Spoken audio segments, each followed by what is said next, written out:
চাচারে ভাড়াইলাম, চাচা কই গেল রে? চাচা কইলাম আর টেহা দিব, চুপ পায় তো এখনো আইতাছে না। টেহার যে কি দরকার রে শালার। আরে বাইশটা আমি আয়া পড়ছি বেটা।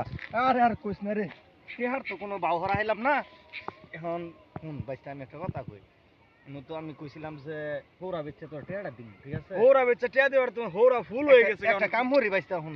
কি করবো তখন না এটা মনে কর তোর যে মাওনা সুরাস্তা বুঝিন নেই, হ্যাঁ এটা বেচে আনলাম যাবো। দূর বেড়ে এটা বেশ বাকি এটা তো বেটা ফুল হয়ে গেছে বেটা। আরে বেড়া এটা মাইসে বড়া খাবার লাগে নে। আর বেটা টেহা আমার দরকার, তুমি কাকু জানতে এবার আমার টেহা তো হৌরা বেচা। আমি বাইশটা আমার তুই একটা কথা হুন, কও লোকালকার সকালে বুঝছো হাঁকতি তুললে এক ঠেলা গাড়ি লয়ে যাই। নালে হইছে এক কাম করি, আচ্ছা কোসা কি তোমার কিডনি একটা বাবা বেচছে ভাই। দূর বাবা এটা আলাপ এটা এটা কিডনি বেচুন না আমার টেহা বেটা নগদ দরকার। আমার কারবার গুলা না না এটা হইতো না। এরে এখন কেমনে বুঝাই? একে বুঝালে কাম হবে, তুমি আমার কোর্স টেহা দিবা না। টেহা দিতেছ বাইশটা না আমি খারো খারো খারো হইতেছি। বাইশটার লগে থাকলে আমার কিডনি লয়ে